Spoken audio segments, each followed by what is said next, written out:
স্বপ্ন যাবে বাড়ি আমার, এই কথাটার সাথে আমরা সবাই অনেক পরিচিত। ছোটবেলা থেকেই এই গানটা শুনে এসেছি। আর ঠিক তাই, যখনই বাড়ি যাওয়ার সময় এসে গিয়েছে তখনই এই গানটা মনে মনে বেজে উঠছে।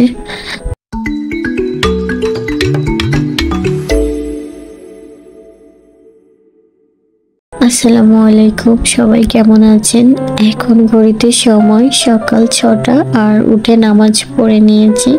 সেই সাথে গাছগুলোতে পানি দিয়ে যাচ্ছি, জানি না কবে ফিরবো আর এই গাছগুলোতে পানি দিব। তবে তার মধ্যে যদি বৃষ্টি হয় তাহলে গাছগুলোর একটু স্বস্তি হবে। এই তো ঢাকা শহর ছেড়ে চলে যাচ্ছি, আর এতটা শুনশান রাস্তা, আর এরকম কখনো মনে হয়নি যানজটহীন। আর খুব কম সময় আমরা পৌঁছে গিয়েছি। এই তো আমরা আমাদের এলাকায় চলে এসেছি এবং এখান থেকে আমরা এই অটোতে করে বাড়িতে যাব। আর এখানে এসে আমরা কিছুটা সময় দাঁড়িয়েছিলাম আর আম আর লিচু এগুলো কেনার জন্য। তো আমার হাজবেন্ড ওইদিকে গিয়েছে আম লিচু কেনার জন্য, জাম সাথে এগুলো। আর আমরা মা ছেলে বসে এখানে অপেক্ষা করছিলাম।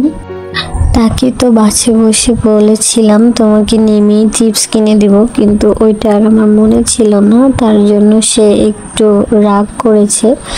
তাই আবার তাকে নিয়ে চিপস কিনতে গিয়েছে ওর বাবা। আর এখানে অপেক্ষা করছি, এরই মধ্যে আমাদের ড্রাইভারও চলে এসেছে আর আমরা এখনই রওনা দিব। তো এইটা ছিল আমাদের এটা আমাদের জেলা শহর। আর এই তো আমাদের শহরের কিছু চিত্র আপনাদের সামনে তুলে ধরছি।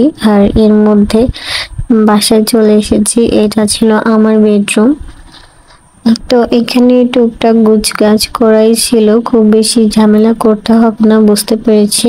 আর কারণ যেহেতু এখন এই সময় বাসাতে লোকজন পাওয়া যায় না, বিশেষ করে যারা আমাদের ঘরটার গুছাতো তারা তেমন কেউই এখন আসা যাওয়া করে না।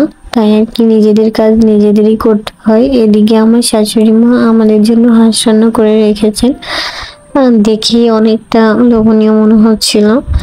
তারপরে দুপুরে খাওয়া দাওয়া শেষে রেস্ট নিলাম। তো রেস্ট নেওয়ার পরে আমাদের জন্য পিৎজা বানিয়েছে আম্মু।